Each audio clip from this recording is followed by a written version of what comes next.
बऱ्याचदा चूक माणसाची किंवा परिस्थितीची असते, पण बदनाम निष्पाप भावना होता.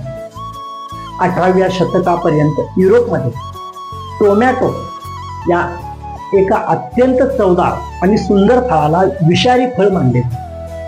जे कोणी टोमॅटो खायचा त्याचा मृत्यू व्हायचा.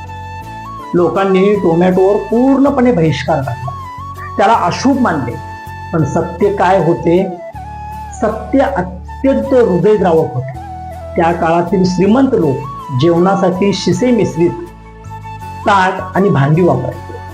टोमॅटोमध्ये असलेल्या नैसर्गिक ऍसिडमुळे त्या भांड्यातील छुपे विष जेवणात उतरायचे आणि लोकांचा मृत्यू व्हायचा. तेव्हा दोष त्या विषारी भांड्याचा होता, पण शिक्षा एका निष्पाप फळाला मिळाली.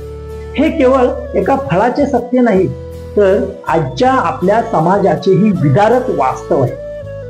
अनेकदा आपल्या आयुष्यातही असे घडते, एखादा माणूस वाईट संगतीमुळे किंवा चुकीच्या परिस्थितीमुळे अपयशी ठरतो, पण लोक परिस्थिती न समजून घेता थेट त्या माणसालाच निकृष्ट किंवा गुन्हेगार ठरवून मोकळे होतात. एखाद्या नात्यामध्ये दोष अहंकाराचा किंवा गैरसमजाचा म्हणजेच त्या विषारी भांड्यासारखा असतो, पण बदनाम मात्र दुसराच होतो.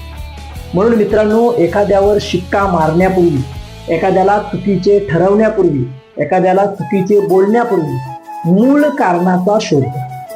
दोष वर दिसणाऱ्या गोष्टीचा नसून पाठीमागे दडलेल्या विषारी मानसिकतेचा असू शकतो.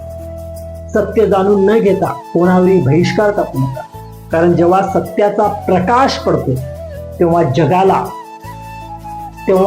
ज्याला जगाने विष मानले होते तेच टोमॅटो आज जगाच्या प्रत्येक पानात मुख्य चव बनून मिरवत आहे. तुमची आजची बदनामी उद्याच्या यशाची सुरुवात असू शकते, हे कोणीही विसरू नका. धन्यवाद.